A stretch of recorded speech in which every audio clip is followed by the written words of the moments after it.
তোমার সঙ্গে 2টি বছর আনন্দেই কাটলো, এরপর একজন চললাম একদিকে। এমনই সম্পর্ক এখন মেসি নেইমারের।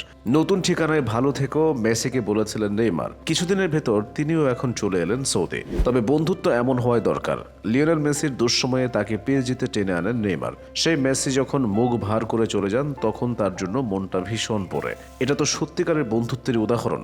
2টি মৌসুম পিএসজিতে কেমন কেটেছে লিওনেল মেসির? 3 শব্দে উত্তরটা দিলে মোটেও ভালো নয়। রাজকীয়ভাবে যে মেসিকে বার্সা থেকে বরণ করে নিয়েছিল পিএসজি, সেই মেসি রাজ্যের হতাশা নিয়ে প্যারিস ছাড়লেন। ক্লেমো ফুটের সঙ্গে শেষ ম্যাচটি খেলেছেন আর্জেন্টাইন তারকা। শেষটা জয় হয়নি, সেটা না হয় নাই গুনলেন, কিন্তু আগের কটা মাস যে মেসির হৃদয়ে রক্তক্ষরণ হয়েছে সেটা তো অনেকেরই জানা।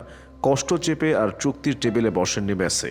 চলে যাওয়ার কথাই জানিয়ে দেন ক্লাবকে। তার যাওয়ার বেলায় মন কাঁদল সবচেয়ে কাছের বন্ধু নেইমারের।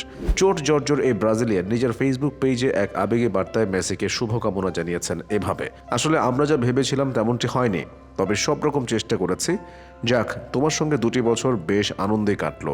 নতুন ঠিকানায় ভালো থেকো, এটা এখন চাই। ভালোবাসি তোমায়। এখন নেইমারও সৌদিতে, কেমন যাবে তার সময় সেটা আগামী দিনগুলোতে বোঝা যাবে। মেসির খুব বেশি আফসোস থাকার কথা নয়। পিএসজির সঙ্গে থাকাকালে ক্যারিয়ারের সবচেয়ে বড় অর্জন বিশ্বকাপই তো পেয়েছেন। যে স্মৃতি মাথায় নিয়ে না হয় ক্লাবটির বাজে দিকগুলো ভুলে যাবেন মেসি। নেইমারের বার্তায় কেবল শুভকামনা নেই, কিছু আড়ালের কথাও রয়েছে। প্রথম 2 লাইনে যেটা বোঝা যায়, হয়তো এভাবে মেসিকে চলে যেতে হবে ভাবেননি নেইমারও। হয়তো তাকে রাখতে নেইমারও পিএসজি কর্তাদের বুঝিয়েছেন, কিংবা অন্য কিছু। তবে কিছু একটা যে হয়েছে সেটা অনুমান করাই যায়। সৌদিতে না বলে ভ্রমণে যাওয়া, চ্যাম্পিয়ন্স লিগে দলকে সেভাবে দিতে না পারা, এসব নিয়ে পিএসজির সমর্থকরাও কম করেননি। শেষ দিনও মেসিকে তারা রেহাই দেননি। সুযোগ নষ্ট করায় দুয়ো শুনতে হয় বিশ্বকাপ জয়ী দলনেতাকে। তবে সব ভুলতে চেয়েছিলেন সতীর্থরা। ড্রেসিং রুমে তাকে এক এক করে জড়িয়ে ধরেন। এমবাপেও ছিলেন সেই কাতারে। দলের মালিক খেলাইফি হাতে তুলে দেন ক্রেস্ট। এসবই কি আর তিক্ততা কমবে মেসির? তবে নেইমারের ক্যারিয়ারেও মেসির অনেক অবদান রয়েছে। 2013 সালে বার্সায় অভিষেক ঘটেছিল 26 বছর বয়সী এ ফরোয়ার্ডের।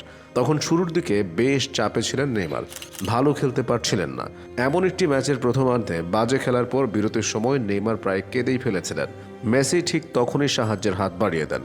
নেইমার সেই ঘটনা প্রসঙ্গে বলেন, সে দেখেছে আমার চোখ টলমল, কারণ প্রথমার্ধে ভালো খেলতে পারেনি। তখন সে আমাকে বলল, নিজের খেলাটা খেলো, নিজের উপর কাউকে চড়ে বসতে দিও না। এতটুকু আলাপের পর থেকেই নেইমার নিজের ছন্দ ফিরে পেয়েছিলেন। বার্সায় এরপর তাকে আর পেছনে ফিরে তাকাতে হয়নি। মেসির সঙ্গে নেইমারের বন্ধুত্বটা শুরু হয়েছিল তখন থেকেই। এ নিয়ে পিএসজি ফরোয়ার্ডের ভাষ্য, সেই আলাপটুকুর পর নিজের ছন্দ ও আত্মবিশ্বাস ফিরে পায় এবং গভীর বন্ধুত্বেরও শুরু হয়।